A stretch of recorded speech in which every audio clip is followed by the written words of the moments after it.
সাল্লি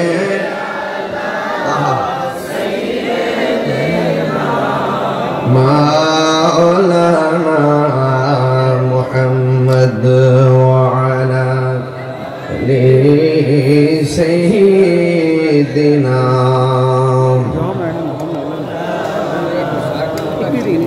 বেলা যখন শেষ হইবে পানের তরি পাবে না সময় থাকিতে মুর্শিদ ধরে পথ করে নাও সাধনা আল্লাহুম্মা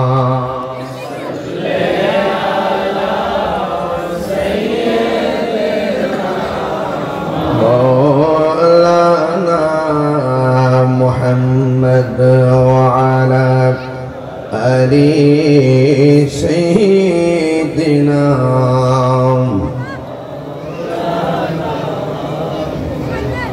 بلغ العلا بكماله كشف الدجى بجماله حسنت جميع خصاله حسنت جميع خصاله صلوا عليه وآله صلوا عليه وآله اللهم صل وسلم وبارك عليه উপস্থিত নরসিংদী রায়পুরা উপজেলাধীন শাহেরচর পূর্বপাড়া শেখ মাহমুদ প্রধানের বাড়ি শাহেরচর পূর্বপাড়া হুসাইনিয়া যুব সংঘের উদ্যোগে পবিত্র ঈদে মিলাদুন নবী সাল্লাল্লাহু আলাইহি ওয়াসাল্লাম উপলক্ষে 10ম বার্ষিক সুন্নি মাস সম্মেলনের সম্মানিত সভাপতি ডাক্তার মাওলানা গোলাম মোস্তফা আল মাঝভান্ডারী সাহেব, সহসভাপতি জনাব মোহাম্মদ আব্দুল্লাহ সাহেব, সুরজ মিয়া সাহেব, প্রধান অতিথি জনাব মোহাম্মদ খোরশেদ আলম তপন ভাই, বিশেষ অতিথি মাওলানা কে এম ওবায়দুল হক সাহেব, বিশেষ অতিথি জনাব কাজী জাকির হোসেন সাহেব, উদ্বোধক জনাব আব্দুল্লাহ আল রবি সাহেব, প্রধান পৃষ্ঠপোষক জনাব ডাক্তার হুমায়ুন কবির সেন্টু সাহেব, উপস্থিত আছেন জনাব গোলাপ মিয়া সাহেব, জনাব মোহাম্মদ আলী সাহেব, জনাব সুমন পারভেজ সাহেব, জনাব নাদিম আন-নূর সাহেব। আমার পূর্বে অনেক উলামায়ে কেরাম আলোচনা করেছেন, বিশেষ করে আশিক রাসূল হযরতুল আল্লাহ মাওলানা শাহিন আলম আল কাদরী সাহেব, মাওলানা হাবিবুর রহমান হবিগঞ্জি সাহেব, মাওলানা জায়েদ হাসান আল কাদরী সাহেব সহ মসজিদ ইমাম, খতিব এবং অসংখ্য উলামায়ে কেরাম এবং অতিথিবৃন্দ, যে আল্লাহ তাবারাকা তাআলা আমাদের সকলকে আজকের এই দিনের বেলায় নরসিংদী রায়পুরা ঐতিহ্যবাহী শাহেরচর এলাকায় একত্রিত হওয়ার তৌফিক দিয়েছেন। শুকরিয়া তান শুকরে পড়ুন আলহামদুলিল্লাহ। আলহামদুলিল্লাহ। লাখ কোটি দরুদ ও সালাম ওই নবীর নূরানি কদম মোবারকে, যিনি হায়াতুন নবী, নূর ও নবী, গায়বের খবর দেনে ওয়ালা হুজুরপুর নূর সাল্লাল্লাহু আলাইহি ওয়াসাল্লামের উম্মত হিসাবে আল্লাহ পাক আমাদের সকলকে কবুল করেছেন। এই জন্য শুকরিয়া তান আবারও করি আলহামদুলিল্লাহ। ভাইরা আমার, আপনারা জানেন যে আমি খুব পরিশ্রান্ত মানুষ, প্রতিদিন রাত্রে সব জায়গায় দৌড়তে হয়। এরপরও শাহেরচর এলাকা আমার অত্যন্ত মহব্বতের এলাকা। এই এলাকার সাথে অনেক স্মৃতি জড়িত এবং এই এলাকায় অনেক ত্যাগী একটি এলাকা। এই এলাকার মধ্য থেকে আমাদের একটা ছেলে মোহাম্মদ পাবেল শহীদ হয়েছে। কথা বলেন, আমরা তাকে শ্রদ্ধার সাথে স্মরণ করছি। এবং আমার রোহানি সন্তান মোহাম্মদ রফিক মিয়া রোড অ্যাক্সিডেন্টে মারা গিয়েছেন। আল্লাহ যেন তাকে জান্নাতবাসী করে, বলেন আমিন। আমার আব্দুর রহিম মিয়ার ছেলে তাও রোড অ্যাক্সিডেন্টে মারা গেছেন। আল্লাহ যেন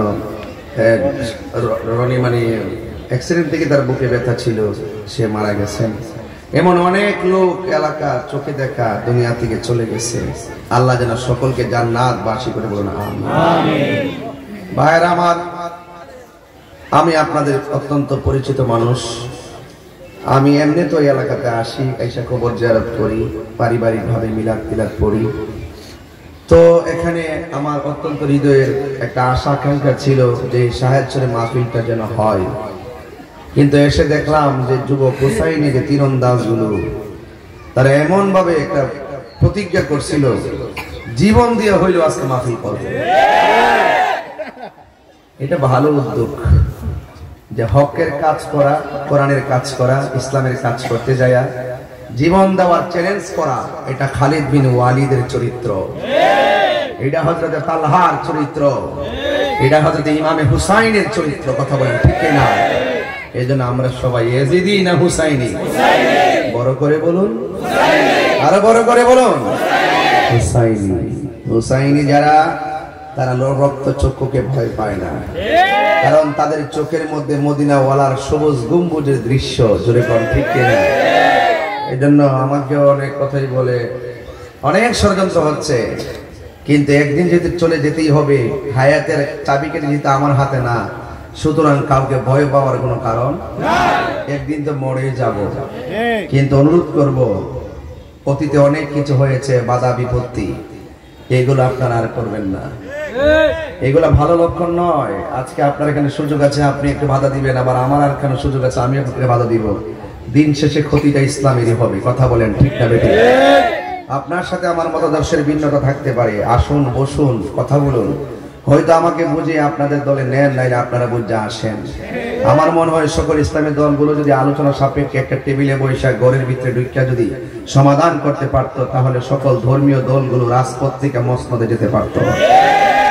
আর আঙ্গুল দিবেন, বাধা দিবেন, একই ঘরের 5 বাইরে 5 ভাগ করবেন, দেখবেন আপনার আমার সবারই বিপদ আছে। বর্তমানে ইসলামপন্থীদের যে সুযোগ আসছে, যদি এই সুযোগ কাজে লাগাইতে না পারে, তাইলে 50 না 100 বছরে এই সুযোগ আর আসবে না। অন্ততপক্ষে ধর্মীয় প্রতিনিধি কিছু সংসদে যাওয়ার সময় এসেছে। কথা বলে ঠিক না বেটি? তো অন্ততপক্ষে মিলেমিশে থাকেন। বাধা বিপত্তি এগুলো ভালো না। প্রশাসনের কোনো দোষ নাই, দোষ হইল আমার মতন আপনার মতন কিছু টুন্না মুন্নার দোষ। এরা থানা যায় প্রশাসনের কান বাড়ি করে, তাহিরে আইতার তো না, তাহিরে মারামারি হইব, হ্যাঁ কাটাকাটি হইব। আপনারা বলেন তো দেখি, বিগত দিনে যে ঘটনা ঘটছে এটার জন্য আমি দায়ী? আমি কি মাহফিলে আসছিলাম? আমার তো বলছে মাহফিল হবে না আগের দিনে, তা আমি তো এরিয়াতে ঢুকি নাই। কথা কোন ঠিক না বেটি? তো এই জন্য এগুলা পাস্ট ইজ পাস্ট, যেটা চলে গেছে। রক্ত কথা বলবে, রক্ত কথা বলবে। আপনি যদি অন্যায় করে থাকেন, আপনি খেসারত পাবেন। যদি সত্যিকার অর্থে জীবন দিয়ে থাকে, সে জান্নাতে আপনজনদেরকে সুপারিশ করবে। কথা বলেন ঠিক কিনা? যে খুনি হয়, যে তাকে খুন করা হয়, সে ঠকে না, যে খুন করে সে ঠকে।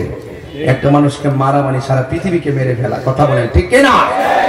এই জন্য আপনাদেরকে অনুরোধ করবো, যা হবার হয়ে গেছে, আজকে থেকে ওয়াদা করেন যে আপনি আপনার মাহফিল করবেন, আমি আমার মাহফিল করবো, কেউ কাউকে বাধা দেওয়া যাবে না। এটা ভালো লক্ষণ নয়।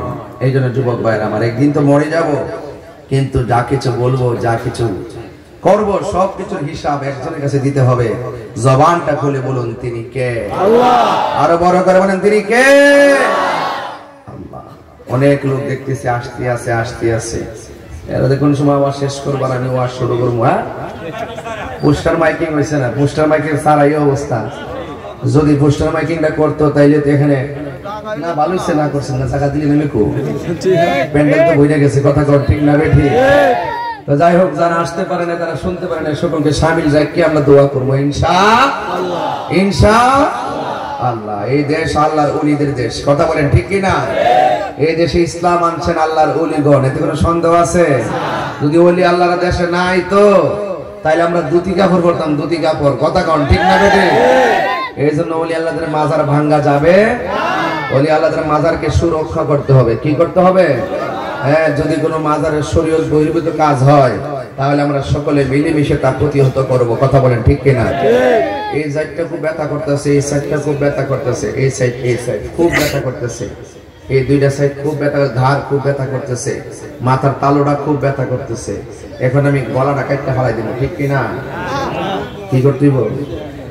ওষুধ খাইতে দিব। এই তো সুন্দর বুঝতে লাগছে। মাদারা যদি কোনো সামাজিক কাজ কেউ করে, গাঁজা টাঞ্জা খা, কোনো কোনাখানা দা, তো এইটারে দৌড়ে কাজ বাইন্দা রাখুন। কথা কন ঠিক না? আপনি এটারে জিত পেতে যাই মাদার ভাঙ্গে লাইবেন, এটা তো বরদাস্ত করা যায় না। কথা কন ঠিক কিনা?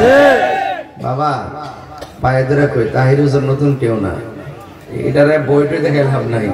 আমি ভালোবাসি, জানি যে ভালোবাসি। আপনি আমার সামনে আসলে আপনি আমাকে সালাম দিবেন, কি জানেন, কারণ আমি আপনার ক্ষতি করতে চাই না। কথা কন ঠিক না? এই জন্য বাবা বক্সের সামনে দিয়ে যাবে, বক্সের সামনে দিকে মুরব্বী দিকে চলে আসেন, ওই বক্সের সামনে দিকে দুজনকে একটু সরে যান, এই দিয়ে সামনে এসে বলি। আওয়াজটা বন্ধ হয়ে গেছে। হ্যাঁ ভাইরা আমার, তাইলে আওয়াজ করে বলুন, আমরা আল্লাহর ওলিদের মাজার কি ভাঙবো না সুরক্ষা করব? পাহারা দিয়ে রাখবো, ঠিক কিনা বলেন? যারা মনে করে যে এই দেশে মাজার রাখা যাবে না, এগুলো ভুল ধারণা, এগুলো করবেন না। আপনি মারা যান, দেখবেন আপনার কবরের পাশে সপ্তাহে আপনার আপন ভাই যাবে না। আর যেই জায়গার ভিতরে হাজার হাজার লোক আসে, তাইলে বুঝতে হবে ওনার কামালিয়ত, ওনার বেলায়ত সমাজে প্রতিষ্ঠিত হওয়ার কারণে মানুষ ওনাকে ওনার দরবারে এসে জিয়ারত করে। কথা কোন ঠিক কিনা? আমরা কি মাজারে জিয়ারত করি না পূজা করি? তো জিয়ারত করা সুন্নাত। জিয়ারত করা কি সুন্নাত? এটা কি মোল্লার কথা না নবীর কথা? তাইলে এই জন্য কোন মানুষের জন্য ক্ষিপ্ত হয়ে মাজার ভাঙ্গা যাবে এগুলো মন থাকবে। আপনি হয়তো বা ইটের মাজার ভাঙবেন, আপনার ক্ষমতা আসছে মনে করেন, আবার যখন আপনার ক্ষমতা যাইবো গা, তখন দেখবেন যে এই মাজার আমরা আবার ভাত্রতা বানাইলাম। এটি বাস্তব, এটাই কি? এজন্য ক্ষমতা সব জায়গা দেখান ঠিক না। কিছু কিছু আছে ওলি আল্লাহর মাজারের একটা চেতনা, যে এই দেশে ইসলাম পাইছে তাদের কারণে, এটা চেতনা, এগুলো নিশান, এগুলো একটা চেতনার জায়গা। এই জায়গাগুলোকে আঘাত করা যাবে না। বাবা শাহজালাল ছিল, আছে এবং থাকবে। তখন মনে হয়েছে না আসতে বলে চেয়ারম্যান সাহেবের আগমন, চেয়ারম্যান সাহেবের আগমন। এই মাহফিলের পক্ষ থেকে, এই মাহফিলের পক্ষ থেকে সম্মানিত উপস্থিতি, আমাদের মাঝে আজকের সম্মানিত প্রধান অতিথি উপস্থিত হয়েছেন। চেয়ারম্যান সাহেবকে বেশ সুরেলন করিয়ে দিচ্ছেন আমাদের সংগঠনের সম্মানিত সাধারণ সম্পাদক সাহেব, আমাদের সংগঠনের সম্মানিত যুগ্ম সাধারণ সম্পাদক।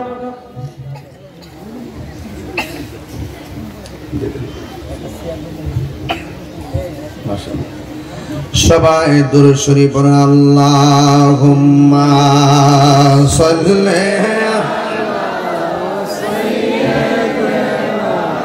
মাওলানা মুহাম্মদ ওয়া আলা আলি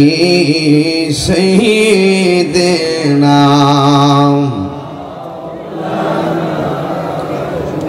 একটা জবান বন্ধ রাখবেন না, মোহাম্মদ মায়ার শরীফ বলুন সুবহানাল্লাহ। আমার যুবক ভাইরা, আমার মুরব্বী বাবাজিরা, সাহেবচরের রায়পুরের বিভিন্ন জায়গা থেকে আগত আমার মুরব্বী বাবাজিরা, আমার যুবক ভাইয়েরা, আপনারা জবান খুলে বলুন হায়াত মওতের মালিক কে? আর বড় করে বলুন কে? এই জীবনটাকে যদি আল্লাহর কাছে প্রিয়তম বানাইতে হয়, আমার আল্লাহ রাব্বুল আলামিন কুরআনুল কারীমের মধ্যে বলে দিয়েছেন, ইন্নামাল মুমিনুনা আল্লাযীনা আমানু আমানু বিল্লাহি ওয়া রাসূলিহি। আল্লাহ রাব্বুল আলামিন বলেন, নিশ্চয়ই তারা হলো ঈমানদার যারা আল্লাহকে ভালোবাসে, যারা রাসূলুল্লাহকে ভালোবাসে, যারা আল্লাহর উপরে ঈমান এনেছে, যারা নবীর উপরে ঈমান এনেছে, সুম্মা লাম ইয়ারতাবু, এবং যারা আল্লাহ এবং নবীর ব্যাপারে কোনো সন্দেহ পোষণ অতীতে করে নাই। আল্লাহকে আল্লাহ বলে জেনেছে, নবীকে নবী বলে জেনেছে। সে জানে জানের চাইতে নবীকে ভালোবাসা লাগবে। সে জানে আল্লাহ ছাড়া কাউকে সিজদা করা যাবে না। সে জানে আল্লাহ আমাদের খালেক, সে জানে রাসূল আমার আল্লাহর বন্ধু। এই দুইটা জিনিসের ব্যাপারে অতীতে কোনোদিন সন্দেহ করে নাই। ওয়াজাহাদু, এবং জিহাদ করে, বে আমওয়ালিহিম, সম্পদের দ্বারা, ওয়া আনফুসিহিম, এবং তার জীবন দিয়া, তার জান দিয়া আল্লাহর পথে জিহাদ করে। ফি সাবিলিল্লাহ, জীবন দিয়ে আল্লাহর পথে জিহাদ করে। মাল দিয়ে আল্লাহর পথে জিহাদ করে। আল্লাহ রাব্বুল আলামিন বলে দিয়েছেন, যারা আল্লাহকে ভালোবাসেন, যারা নবীকে ভালোবাসেন, যারা জীবন দিয়া নবী এবং আল্লাহকে ভালোবাসেন, যারা জীবন দিয়া জান দিয়া মাল দিয়া ভালোবাসেন, যারা জান দিয়া মাল দিয়া আল্লাহর পথে জিহাদ করেন, তাদের ব্যাপারে আমার আল্লাহ রাব্বুল আলামিন বলে দিয়েছেন, উলাইকা হুমুস সাদিকুন।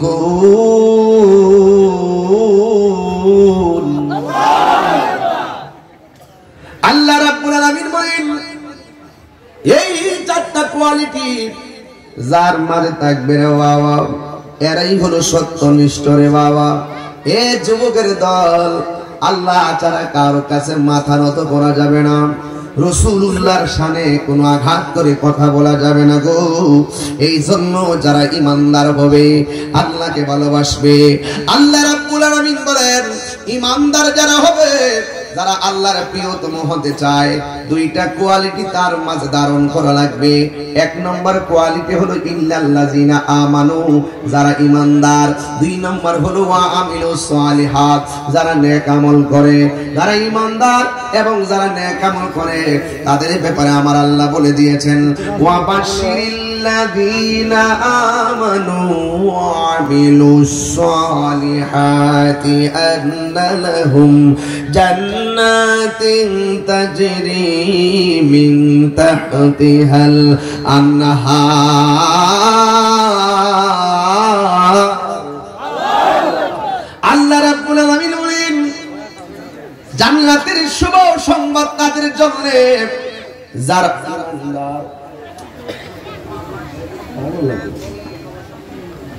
জবানটা খুলে কোন যারা ঈমানদার। এখন শহর শহরের মানুষ জবানটা খুলে কোন আমরা কি ঈমানদার না বেঈমান? আর জোরে কোন না ঈমানদার না বেঈমান? যারা ঈমানদার হবে তাদের জন্য আমার আল্লাহ রাব্বুল আলামিন বলেন, আমি আল্লাহ তাদের নিচে জান্নাতের গালিচা বিছাইয়া দিব, তাদের পায়ের নিচে আমি আল্লাহ রাব্বুল আলামিন জান্নাতের নহরগুলা বিছাইয়া দিব।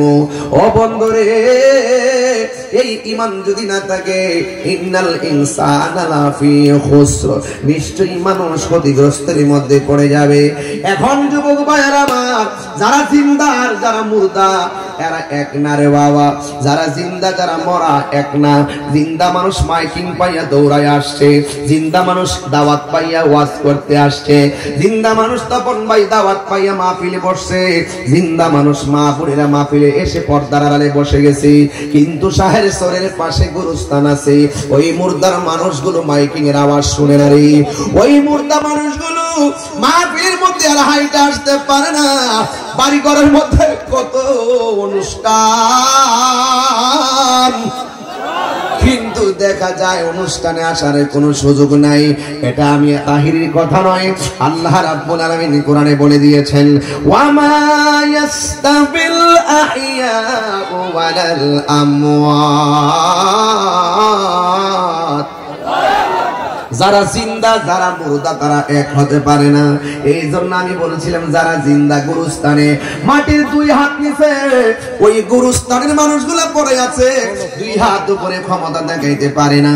আবার দুই হাত মাটির উপরে মানুষগুলো আছে, কত বাহাদুরি দুনিয়াতে দেখায়, অথচ মানুষ জানে না জীবন যেদিন, জীবনের প্রদীপ যেদিন নিভে যাবে, ইন্না লিল্লাহি ওয়া ইন্না ইলাইহি রাজিউন, আমাদেরকে কবরে চলে যেতে হবে। এই জন্য যুবকের দল, মানুষ তো জানে না রে আমাকেও একদিন কবরে এমন ভাবে চলে যেতে হবে। এখন কবরে দুই হাত দিছে কবরের ভিতরে, ওই দিন আমার ফিরোজ মিয়ার জানাজার নামাজ পড়াইয়া দোয়া করে গেলাম, কিন্তু কবরের মধ্যে কেমন আছে আমি জানি না। আমার শাশুড়ির ওই দিন জানাজার নামাজ পড়াইলাম, এখন কবরে দেখাইলাম, জানলাম না কবরে কেমন আছে। এই জন্য আমার যুবক, ওই কবরের ভিতরে মানুষ কেমন আছে আমরা জানি না, আমরা দেখার ক্ষমতা নাই। কিন্তু আল্লাহর কোরআন আবার ভিন্ন কথা বলছে। আল্লাহর কোরআন বলতেছে, ইন্নাল্লাহা ইউসমিউ মাইয়াশা, নিশ্চয়ই আমার জমিনের মধ্যে এমন কিছু বান্দা আছে, যেই বান্দাদেরকে আমার আল্লাহ যদি ইচ্ছা করে কবরের আযাব দেখার ক্ষমতা দান করে। আর বড় করে বলেন না সুবহানাল্লাহ। এই জন্য যুবক, আমাকে এই মাত্র বিষয়টা ফালাইছে মকবরে ও মৃত্যুর আলোচনা করার জন্য। আসলে আমার ওয়াজও কিন্তু সেই দিকে যাওয়ার জন্য প্ল্যান। আমি যদিও অন্য একটা স্টাইল, একটা মুমিনের 7টা গুণ নিয়ে আলোচনা করতাম, এরপরে এই মুমিনের 7টা গুণ জানার দরকারও আছে। কারণ এই দুনিয়ার ভিতরে গুণাবলী যদি হৃদয়ে ডাস করতে পারেন, অন্ধকার ঘরে গেলে আপনার কবরের ভিতরে নূরের বাতি জ্বালায়া দিব কে? আর চিৎকার মেরে বলেন না কে? এই জন্য যুবক আল্লাহ রাব্বুল আলামিন কোরআনে বলেছেন, ওয়া মা ইয়াস্তামিল আহইয়া ওয়াল আমওয়াত, যারা জিন্দা যারা মুরদা তারা সমান হতে পারে না। জিন্দা মানুষের জন্য নামাজ, জিন্দা মানুষের জন্য রোজা, জিন্দা মানুষের জন্য হজ, জিন্দা মানুষের জন্য যাকাত। এই জন্য যুবক ভাইয়েরা আমার, মইরা গেলে নামাজ বন্ধ, মইরা গেলে রোজা বন্ধ, মইরা গেলে হজ বন্ধ, মইরা গেলে ব্যাংক বন্ধ, মইরা গেলে চেয়ারম্যানগিরি বন্ধ, মইরা গেলে এমপিগিরি বন্ধ, মইরা গেলে বক্তাগিরি বন্ধ, মইরা গেলে পিশাবগিরি বন্ধ। কথা কোন ঠিক কিনা? এই জন্য সব কিছু বন্ধ করে দেয় মরণ নামক থাবারে বাবা। এই থাবাটা বড় কঠিন। আমার নবী আপনার নবী বলেন, এই আমার শহরে চলে বাবাজিরা গো, ওই মরণ কথাটা বড় কঠিন। কারণ কেন জানেন রে বাবা? এই বক্সগুলো বন্ধ করেন গেলে আপনারা, আমি কি ওয়াজ করবো না? বক্সের সামনে বক্সিকে দাঁড়াবেন না। এই জন্য যুবক ভাইয়েরা আমার, আমি বলতে চেয়েছিলাম মরণ বড় কঠিন। আমার নবী আপনার নবী বলেছেন, আরে রুহু নেওয়ার সময় কষ্ট হবে, এই রুহুটা নেওয়ার আগে আরেকটা কষ্ট আছে। এই কষ্টের নাম হলো সাকরাতুল মাউত। এই সাকরাতুল মাউত এমন কঠিন জিনিসের নাম, যখন আপনার মরণ ঘন্টা বেজে যাবে, আপনার শাহের সরে ঘরের মধ্যে আজরাইল চলে আসবে। আজরাইল আইসা আপনার এমন ধাউ মারবে, ধাউটা মারার পরে আপনার ভিতরে একটা তাইজ শুরু হয়ে যাবে, একটা পিপাসা শুরু হয়ে যাবে। আজরাইল আপনার যখন দমক মারবে, আপনার রগগুলো টাস টাস করে ডিসকানেক্ট হয়ে যাবে, আপনার হাড্ডিগুলো টাস টাস করে খুলে যাবে, আপনার রক্তগুলো পানি হয়ে যাবে। ও আমার যুবক ভাইরা, এবার ইন দি মিন টাইমের বাবা, এবার রক্ত যখন পানি হয়ে যাবে, আমার নবী আপনার নবী বলেন, ওই সময় মানুষের তৃষ্ণার্ত হয়ে যাবে। 7 সমুদ্র 13 নদীর পানি যখন দিবে, এরপরে তার পানি তৃষ্ণা মিটবে না গো। যুবকের দল, এখন গায়ে জোর আছে, এখন ক্ষমতা আছে, এখন টাকা আছে, বাহাদুরি করেন। আজরাইলের সামনে কোনো বাহাদুরি চলবে না। কথা বলেন ঠিক কিনা? মরণের চিঠি যখন আসবে আমার, কালিমার তালকিন দিও বারে বার। মরণের চিঠি যখন আসবে আমার, কালিমার তালকিন দিও বারে বার। প্রাণ ভরে দেখব চেহারা তোমার, প্রাণ ভরে দেখব চেহারা তোমার। ডেকে নাও রোজা তোমার, রাসূলুল্লাহ প্রিয় পায় হবে আমার। রাসূলুল্লাহ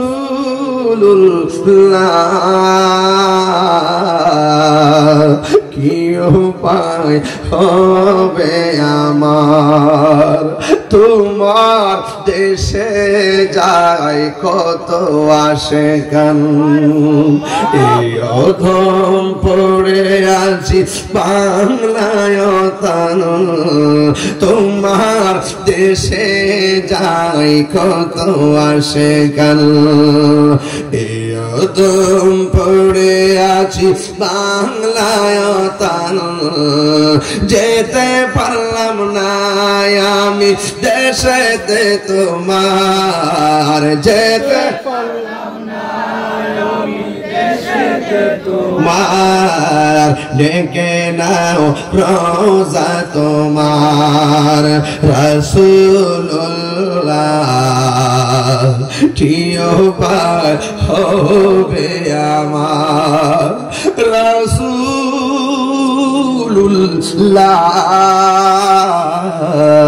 কি উপায় হবে আমার ওই মদিনার পথের ধুলি এই মদিনা যেতে চাননি আপনারা ওই মদিনার পথের ধুলি মাখিতাম আমি পেলে সুরমা বলি ফিরে পেত নয়ন নূরেরি আধার ফিরে পেত নয়ন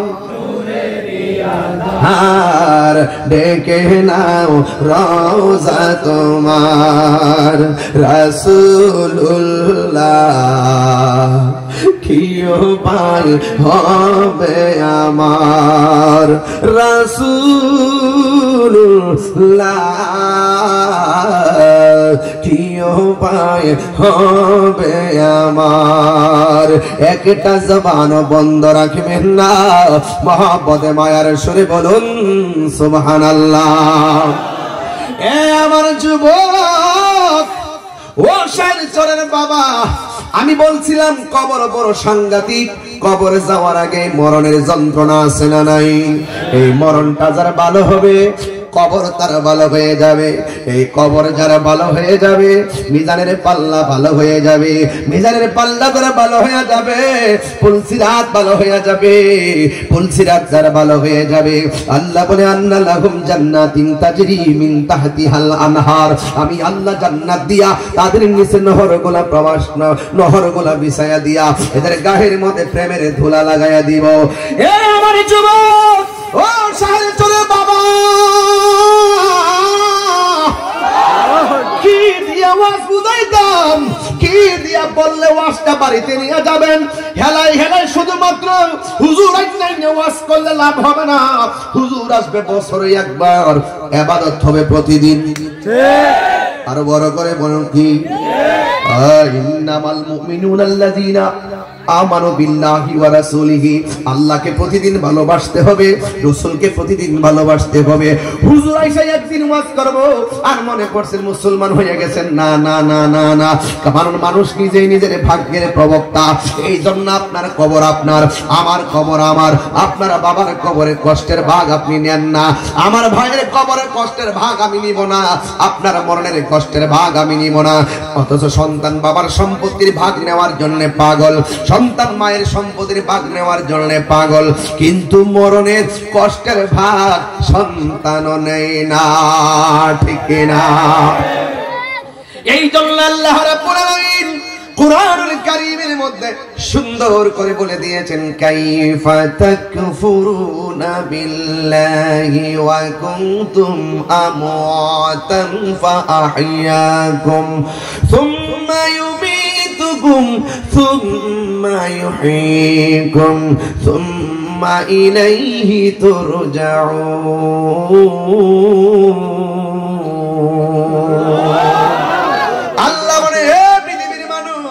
তোমরা কিভাবে আমি আল্লাহকে অস্বীকার করবা তুমি সেরা মুর্দা আমি আল্লাহ তোমারে জীবন দিয়েছি জীবন দেওয়ার পরে তুমি অনেক টাকার মালিক জীবন দেওয়ার পরে অনেক পোস্টের মালিক হয়ে গেল সব মালিকানা আমি আল্লাহ বন্ধ করে দিব একটা থাবা দিয়ে শুনুন জীবন পাওয়ার পরে আমি তাহিরি বক্তা জীবন পাওয়ার পরে আরেকজনের পিসাব জীবন পাওয়ার পরে কেউ ওসি জীবন পাওয়ার পরে কেউ ডিসি জীবন পাওয়ার পরে কেউ চেয়ারম্যান জীবন পাওয়ার মতো তপন ভাইয়ের মতো চেয়ারম্যান জীবন পাওয়ার পরে এমপি জীবন পাওয়ার পরে মন্ত্রী জীবন পাওয়ার পরে টিনের ঘরের মালিক জীবন পাওয়ার পরে বিল্ডিং ঘরের মালিক জীবন পাওয়ার পরে মাটির ঘরের মালিক আল্লাহ বলে সব মালিকানা একটা থাবা দিয়া বন্ধ করে দিমু কয় কি কয় সুম্মা ইউমিতুকুম অতঃপর আমি আল্লাহ তোরে মৃত্যু দিমু মৃত্যু দিলে সব মালিকানা শেষ মসজিদের মধ্যে এলান হয়ে যাবে একটি সুখ সংবাদ শাহের সুরে মুখ মিয়ার ছেলে এমকে মারা গেছে সাথে সাথে ব্যাংকের টাকার হিসাব বন্ধ সাথে সাথে সব টাকা টাকার ভাগ নেবে সন্তানেরা।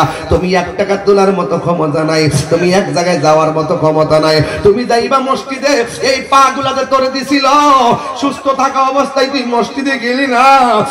এই সময়টা একদিন এমন একটা সময় আসবে রে বাবা, মরণের ঘাটের মধ্যে শুয়ে গেলে এই হাজার চেষ্টা কইরাও একটা কদম দেওয়ার মতো জমিন পাইবা না। মরণের ঘাটে হইয়া গেলে এই জবান দিয়ে আল্লাহর নামটা ডাক দিবা, একটা ডাক দেওয়ার সময় পাইবা না। মরণের ডাকটা মাইরা দিলে এই কানটা দিয়া আল্লাহ ডাক শুনবা, আল্লাহু আকবার, একটা সেকেন্ডের সময় হবে না। এই জন্য সময় গেলে সাধন হবে না রে। এই জন্য বলছি এখন যৌবনকালের নামাজটা বড় কঠিন রে বাবা।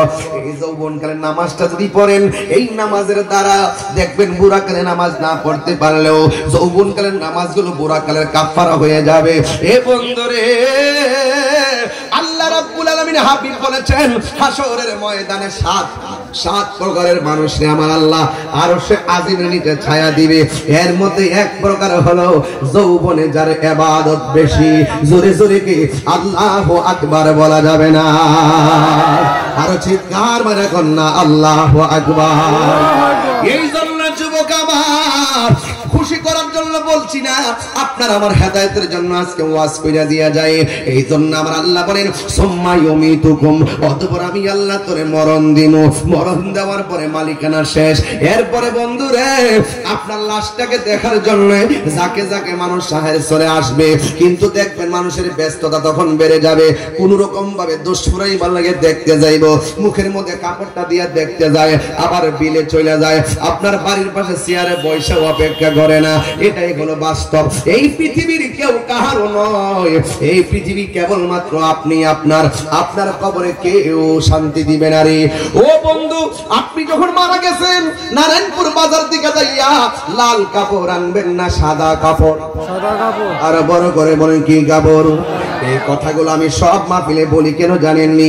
আজকে কবর আযাবের ভয় উঠে গেছে, এই জন্য 10 টাকার জন্য মানুষ খুন করে ফেলায়। কবরের আযাবের জবাবদিহিতার কথা ভুলে গেছে, এই জন্য সন্তান মার বুকে লাথি মারে। এই আজকে কবরের আযাবের জবাবদিহিতার কথা ভুলে গেছে, এই জন্য বড় ছোটকে স্নেহ করে না, ছোট বড়কে সম্মান করে না। দেখবেন ব্যবসা বাণিজ্যে শুধুমাত্র জুলুম আর জুলুম, রাষ্ট্রেও দেখবেন জুলুম আর জুলুম, দুর্নীতি আর দুর্নীতি। কথা কোন ঠিক কিনা? সব বাটপারির হিসাব যদি নিবেন, আপনারা জবান খুলে বলেন তিনি কে? ইন্নাহু হুয়া ইউবদিউ ওয়া ইউঈদ। আপনারা জবান খুলে বলেন আপনার আমার শুরুর মালিক কে? আপনার আমার শুরুর মালিক কে? আপনার আমার দুঃখের মালিক কে? জন্মের দান করছেন আমার আল্লাহ, মরণ দিবেন আমার আল্লাহ। এই জন্য যুবকের দল পায়ের মধ্যে হাত দিয়ে বইলা যায়, আপনি মারা গেলে কোন বাজার থেকে কাফন আনবে? জোরে গন্না কোন বাজার? বড় বাজারটাই তো টার্গেট করে, ওই কাপড় আনবেন বাজান সাদা। এখন দেখেন আমার মাথার মধ্যে পাগড়িটার রংটা কি? এই জন্য কবরে যাইবেন ড্রেসটা কি? ও বন্ধুরে, ও বন্ধুরে, ও বন্ধু, আপনার ড্রেসটা হবে সাদারি। এত কাপড় আছে দুনিয়ার জমিনে, লাল কাপড়, নীল কাপড়, হলুদ কাপড়, কোন কাপড় দিয়ে আপনার কাফন দেয় না। সাদা কাফন দিয়া কেন আপনার শেষ বিদায়টা দেয়? আপনার পাঞ্জাবির মধ্যে কত পকেট, শার্টের মধ্যে কত পকেট, কিন্তু শেষ কাপড়টা কাপড়ের মধ্যে কোনো ধরনের পকেট নাই। পুরুষ হইলে কাপড় হলো 3টা, মহিলা হইলে 5টা। আজ পর্যন্ত কোন মৌলবিধি কইল না পুরুষের কাপড় কেন 3টা, মহিলার কাপড় কেন 5টা। এই কথা দিয়ে কোন মৌলবি কই না। এত রঙের কাপড় থাকতে সাদা কাফন দিয়া কেন দাফন করে, এই কথা দিয়ে কোন মৌলবি কয় না। আম পাতা বাঁশ পাতা থাকতে অন্য কোন পাতা দিয়া গরম জল করে না, বড়ই পাতার জল দিয়া কেন গরম জলটা করে, এই কথা দিয়ে মৌলবিরা কয় না। ও বন্ধুরে, গায়ের মধ্যে যত কাইতন আছে, আংটি আছে, সব কুইল্লা রাইখা দে। ও বাজান, এত বড় কাপড় পেঁচাইয়া দে, কাইতন কেন রাইখা দে, এই কথা দিয়ে বাজান কোন মৌলবীরা কয় না।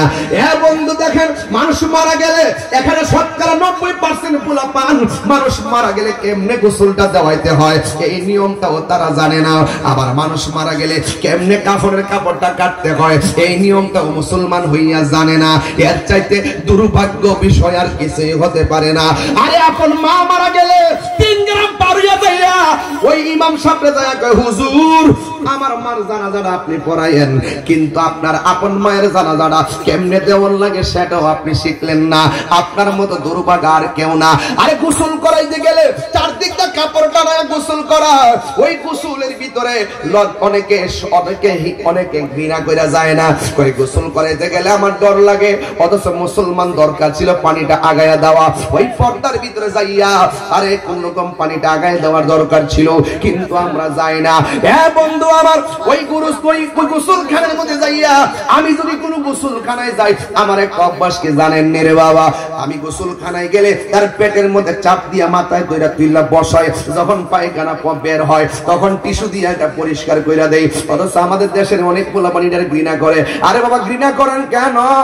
আজকে এই লোকটা মৃত্যুর যন্ত্রণা ফুয়াইয়া ওই গোসলখানায় ঢুকলো, আজকে যদি আপনি ভালোবাসা ওই লোকটারে যাইয়া পায়খানা পরিষ্কার কইরা দেন, একদিন আপনি মারা গেলে আপনারও এমন ভাবে মানুষ পরিষ্কার কইরা দিব রে বাজার। আপনি যদি কাহারও জানাজায় দৌড়াইয়া যান, একদিন দেখবেন আপনি মারা গেলে আপনার জানাজায় মানুষ দৌড়াইয়া যাইব। ও বন্ধু, গোসলটা দেওয়াইতে গেলে নাকের মধ্যে তোলা দেয়নি, আর জন্নাক দেয়নি, নাকের মধ্যে তোলা দেয়নি, কানের মধ্যে তোলা দেয়নি, একটু চোখের মধ্যে দাদার লাশটা বাসান, চোখের মধ্যে দাদির লাশটা বাসান, চোখের মধ্যে মায়ের লাশটা বাসান, চোখের মধ্যে বাবার লাশটা বাসান। কেমনে গোসল দেওয়াইছেন, কেমনে নিছেন চোখে বাসান, আর মনে মনে কল্পনা করেন কোথায় ছিলাম, কোথায় আসলাম, আমার কোথায় যাব, আমিও তো তাদের মতো পরপারের যাত্রী। বন্ধুরে, ওই গোসলখানার মধ্যে দেয় নাকের মধ্যে তোলা দেয়, আবার কানের মধ্যে তোলা দেয়। জিজ্ঞাসা করা হলো, বন্ধু কেন তুমি এমন ভাবে তোলা দিলা? তখন কি উত্তর দিয়ে জানেননি? কয় আমরা পানি ডাইলা গোসল করামু, নাক দিয়া যদি ভিতরে পানি যায়, কান দিয়া যদি পানি যায়, অথচ নাক দিয়ে পানি গেলে কোনো কিছু হয় না, কান দিয়ে গেল কোনো কিছু হবে না, সে লড়তে পারে না, চড়তে পারে না, লাশ হয়ে পড়ে আছে। এরপর দুনিয়ার মানুষ কয় নাকের মধ্যে তুলা দিছি ভিতরে যেন পানি না যায়, কানের মধ্যে তুলা দিছি যেন কানের ভিতরে পানি না যায় রে বাবা। জিগাইলাম কেন দিছে? কয় মায়া লাগে। কয় জানি না কেমনে কানের মধ্যে পানিটা ঢুকাইতাম, জানি না কেমনে নাকের মধ্যে পানি ঢুকাইতাম। দেখছেন নি কত মায়া, বেশি গরম পানি দেয় না, কই গরম লাগবো কত মায়া, বেশি ঠান্ডা পানি দেয় না, কই ঠান্ডা লাগবো কত মায়া, কুসুম গরম জল দিয়া তারে গোসল করা কত মায়া, আবার সুন্দর করে নতুন জামাটা পরা তরলবান দিয়া কি সুন্দর করে জামাটা ভরাইয়া দেয় কত মায়া, পুরান কাপড় দেয় না, দামি কাপড় টাইন না দেয়, কত মায়া, মায়া রে মায়া। আবার দেখবেন সবাই আস্তে আস্তে কইরা লাশটারে দইরা ওই খাটের মধ্যে শোয়া দেয়, কত মায়া। দেখবেন কোন মানুষ জীবনে যে কান্দের মধ্যে ভার নেই নাই, এই মানুষটাও লাশের খাটটা নেওয়ার জন্য পাগল হইয়া যায়, ওজন লাগার পরও কাদের মধ্যে লাশটা নেয়, কত মায়া, মায়া রে মায়া। জানাজার ময়দানে যাইয়া লাশটার সামনে রাইখা এমন ভাবে মানুষের কাছে কি সুন্দর করে মাপটাপ চাই, কত মায়া। হাদিস শরীফের মধ্যে ওই দিন আমার একজন প্রশ্ন করছে, কই হুজুর আপনি যে ওই দিন জানাজার নামাজের মধ্যে বললেন যে এই লোকটা কেমন ছিল, সবাই বলছে লোকটা ভালো ছিল, এই লোকটা কেমন ছিল, সবাই বলছে ভালো ছিল, এই লোকটা কেমন ছিল, সবাই বলছে ভালো ছিল। হুজুর আপনি যে বললেন কেমন ছিল, সবাই বললো ভালো ছিল, এটা দলিলের মধ্যে আসেনি? আছে মানে 100% আছে, হাদিসে মুতাওয়াতির মধ্যে আছে, বুখারী শরীফের মধ্যে আছে। যেই জায়গার মধ্যে নবী বলতেন কেউ যদি মাইয়াতকে সামনে রেখে বলে এমুকের ছেলে এমুকে কেমন ছিল, মানুষ বলে ভালো ছিল, এমুকের ছেলে এমুকে কেমন ছিল, এগুলো আমল করবেন, আমল করবেন, আমল করবেন। এই মুখের ছেলে এমনকি কেমন ছিল, কয়ে ভালো ছিল, কয়ে ভালো ছিল।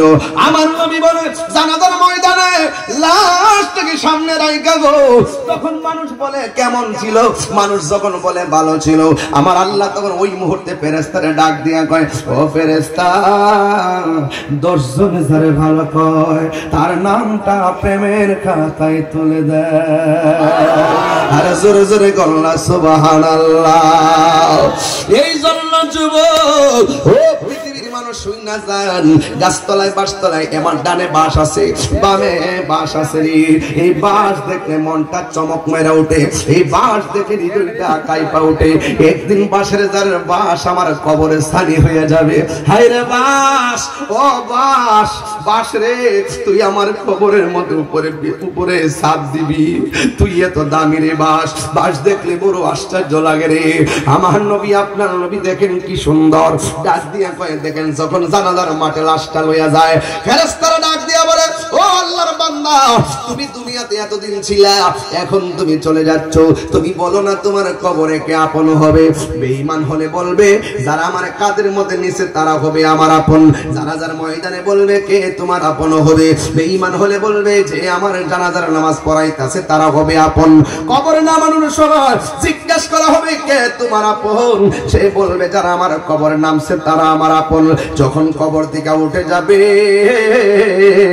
ও আমার শাহের চরের বাবার, ও আমার নরসিংদী রায়পুরার বাবাজিরা গো, এবার আল্লাহর ফেরেশতারা বলে, ও আল্লাহর বান্দা, তোমার কবরে এখন কে? তখন এই মানুষটা পাগলের মতো হয়ে যাবে। হাইরে দুনিয়া, আগে যদি জানতাম দুনিয়ার মানুষ এত স্বার্থপর, তাইলে কোনোদিন দুনিয়ার প্রেমে মস্তাম না। আগে যদি জানতাম মানুষ এত বেঈমান, তাইলে কোনোদিন মানুষের প্রেমে মস্তাম না। আমার জন্য ঘরের মধ্যে কাঁদলো, আমার কবরে কেউ আসলো না।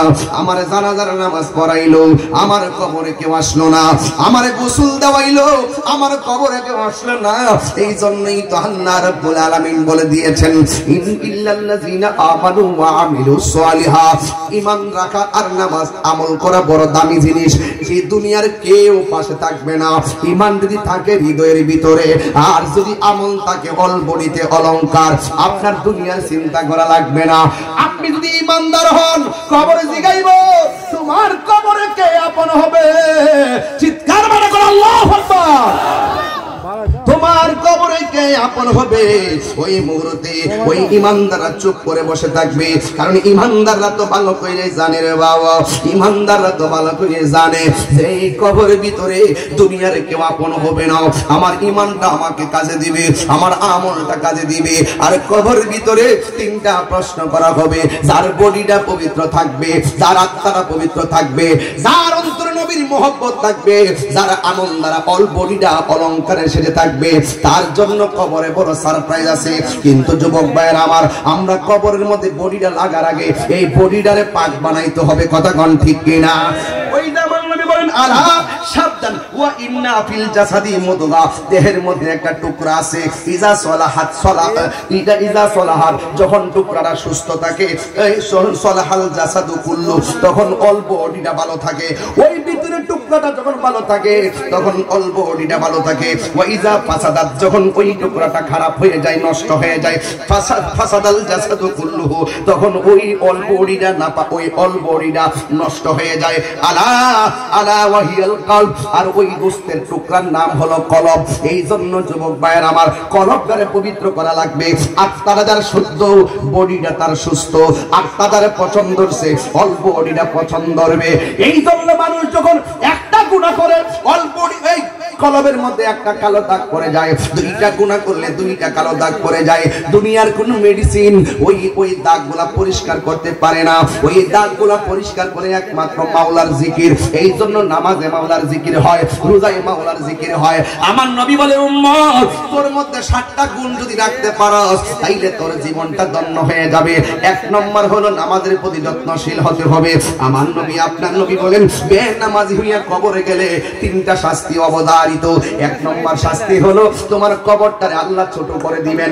এমন ছোট করে দিবি গো, একেবারে ডান পাশের হাতটি আল্লাহু আকবার কোন না কেন, ডান পাশের হাতটি বাম পাশের হাতটি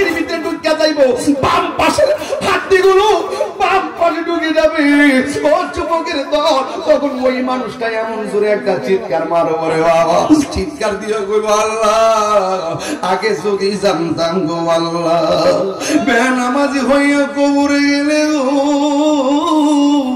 এমন শাস্তি তুমি আমার দিবা, জীবনেও নামাজ ছাড়তাম না, জীবনেও নামাজ ছাড়তাম না। ও তোর পিছু পিছু ঘুরছে সমন, পিছে পিছে ঘুরছে সমন, কোন দিন জানি তোর হবে সমন জারি। দেখ না মন ঝাঁক মারিয়ে দুনিয়াদারি,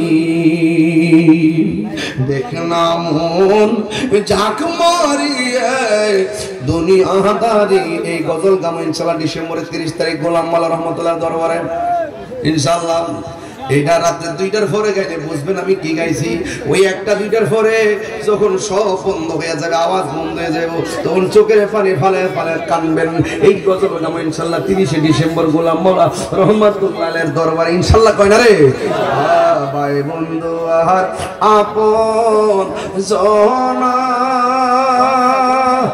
আপনার কষ্ট হতেছে আজকে লাইন বেলাইনি করতেছি আমি, এই কথাগুলো বুঝে আসতেছে তো ইনশাআল্লাহ? বলেন না আমার সাথে, বলেন না। দিনের বেলাতে এত মনোযোগ দেওয়া যায় না, এরা কবে হুজুর ভালো করে ওয়াজ করেন। দিনের বেলা যত ভালোবাসি করি মনোযোগ করেন জানা, কারণ মানুষের মন থাকে এলে বলে ওই যে 5,000 সাইড দিছে, এগুলো ডিস্টার্ব করে। কথা কোন ঠিক না? এই জন্য এরপরে যা বলতেছি আমার মনে হয় কম বলি নাই। কথা কোন ঠিক কিনা? ভাই বন্ধু আর আপন। আরেকটা কথা বলি, তাহির হুজুর নতুন করে সিনেমার কিছু নাই। অনলাইনে কি তাহির হুজুর গোপন আছে? এখন কি তাহিরি বাইকে গেছে গা? মামলা একটা তকদিরে থাকলে হবে, এগুলো নিয়ে ভাবি না। মৃত্যু একবার হবে, কিন্তু মরে যাব, কিন্তু লড়ে যাব। কথা বলেন ঠিক না? আওয়াজ করবেন না। ভাই বন্ধু আর আপন জনা,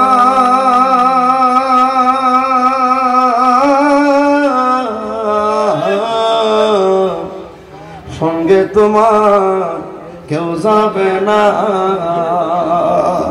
ও তুমি আইসো একা যাইবা একা, আইসো একা যাইবা, সঙ্গে তোমার কেউ যাবে না। দেখলাম ঝাঁক মারিয়া দুনিয়াদারি, মিনহা খলাকনাকুম, এই মাটি দিয়ে তোমার বানাইছে, ও ফিহা নুইদুকুম, এখানে ঢুকাই দিব। ঢুকাইবার আগে একটা ঝাড়া মারব, এই ঝাড়া দিয়া ভূমিকম্প শুরু হয়ে যাবে গায়ের ভিতরে। রাসূল বলছেন একদিন পৃথিবী ধ্বংস হবে, ধ্বংস হওয়ার আগে প্রত্যেকটা মানুষের জীবনে কিয়ামত হবে। আজরাইলের থাবাড়া এমন একটা জাকুনি, সে বলবে আর কিয়ামত দেখার দরকার নাই, যা দেখার দেখতে ফেলাইছি, এর চাইতে বড় কিয়ামত হতে পারে না। কথা কোন ঠিক কিনা? এই গজলের বইটা 50 টাকা দিয়ে নিয়ে সমস্যা না, এই গজলের বইটা 50 টাকা দিয়ে নিয়ে যাবেন, আমার এক মুনি দিয়ে বিক্রি করে নিয়ে যাবেন। গজল আছে দেখ না মন ঝাঁক মারিয়া দুনিয়াদারি, ও তো পিছে পিছে ঘুরছে সমন, পিছে পিছে ঘুরছে সমন, কোন দিন জানি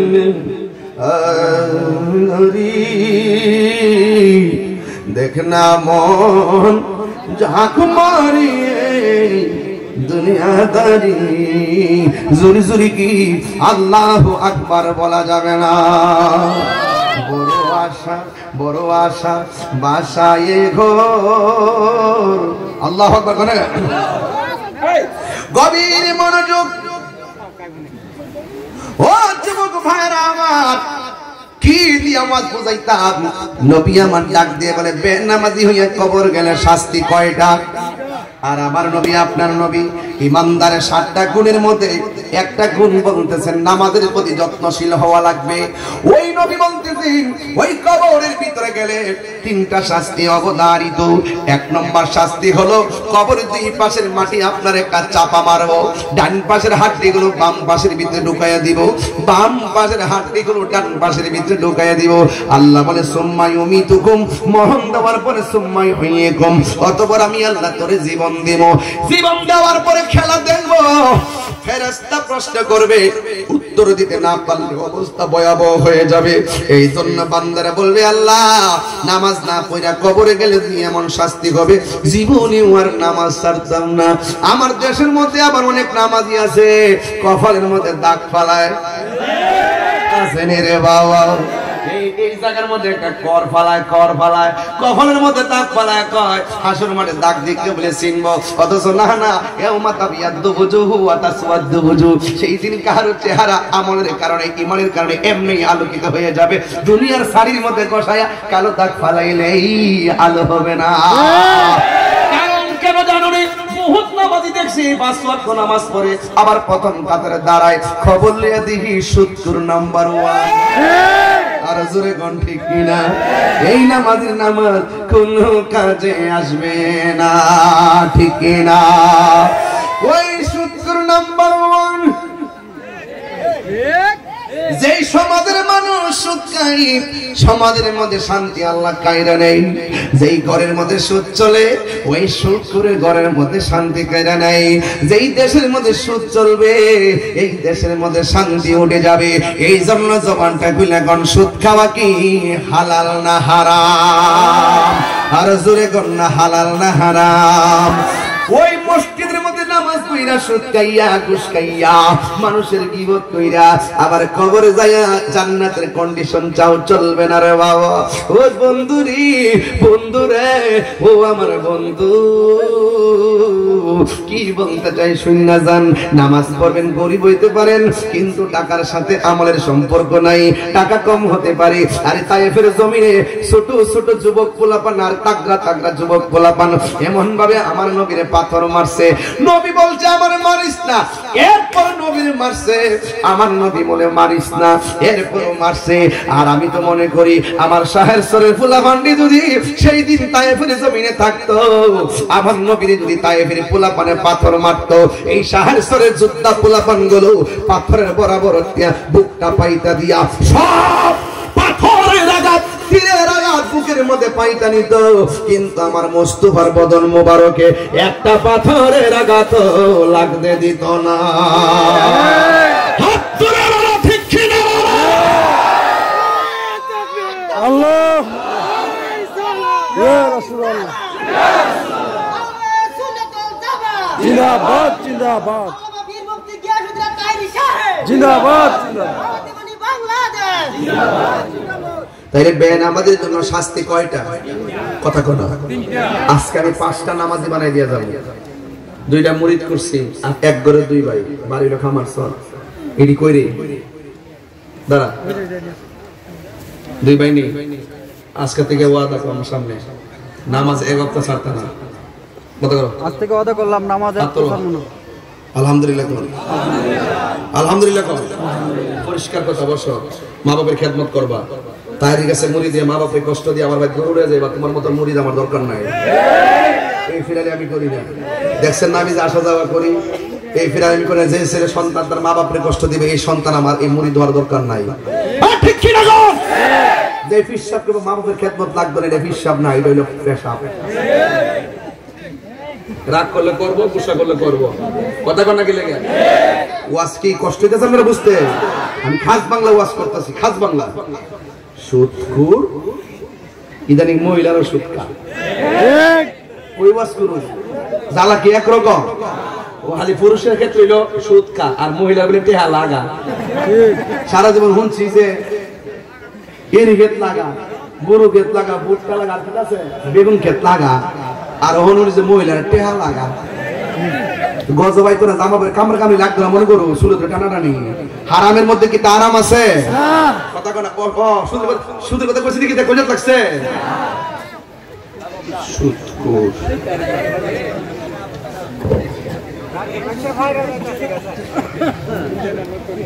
আল্লাহ তার তৌফিক দিছে, তোমার তৌফিক দিছে, তুমি গরিবের দান করো। নাহলে যে টাকাটা যাকাতের হারে যে টাকাটা আসে গরিবের হকটা, এই হকটা তারে দাও। কন্ডিশন দে কি হানিবানি 50,000 100 10,000 1000 বাপ রে বাপ 1,10,000 মাসে মাসে 10,000 গরম হইয়া আর বিদেই তো টেহা লাগা, জিনিস লাগাই জ্বালার শেষ নাই। এই জন্য যুবক ভাইরা মারে যা করবেন মাটির উপরে তাই কি করতে হইব কবরে যাইয়া মনে করছেন যে বাড়ি যাবেন গিয়া বাড়ির পাশে আলো লাগাইলে আলো আসবে ধান লাগাইলে ধান আসবে কিছু যদি না লাগান আমরা দুনিয়াতে কিচ্ছু করতেন না মসজিদ থাকবো খালি ফজর আজান দিলে মসজিদে 2 জন ইমাম সাহেব কো আয়েন না ও মুয়াজ্জিন কো আয়েন না ও মসজিদে খালি কিয়ামতের আলামত অবস্থা ভয়াবহ হচ্ছে হাসতে হাসতে নীতি লড়ে গেছে 10 টাকার জন্য কালকে দেখলাম 300 টাকার জন্য মানুষ মাইরা ফেলাইছে কথা কোন ঠিক কিনা পরশুদিন দেখলাম নিউজে দেখলাম এক ছেলে তার মারে মাইরা ফ্রিজে ঢুকাই দিছে ঠিক ঠিক কথা কোন ঠিক কিনা পরে আবার নিউজে পাওয়ার পর আজকে আবার দেখছি কয় এটা বলে ছেলে বলে ঢুকাইছে আরেকজন বলে ঢুকাইছে যাক যে ওই ঢুকাইছে মারাইতে ঢুকাইছে নিউজে প্রথম যা পাইছে আমরা তা কইছি এখন আবার তদন্তে যা পাইছে তাও বলতেছি প্রথম পাইছি যে সন্তান নিজের সন্তান ছেলেরা শিবির করে তার মারে মাইরা নিয়ে ফ্রিজে ঢুকাই দিছে পরে আবার নিউজ দেখলাম যে এটা নাকি বারাইটা নাকি মারছে ফুলা নাকি মারছে না আচ্ছা যে মারছে কেউ জানে না জানে কেডা আল্লাহ তদন্ত যত কিছু কোন না কোন আসল তদন্ত আসেনি আছে আছে কিরামান কাতিবিনা ইয়ালামুনা মা তাফআলুন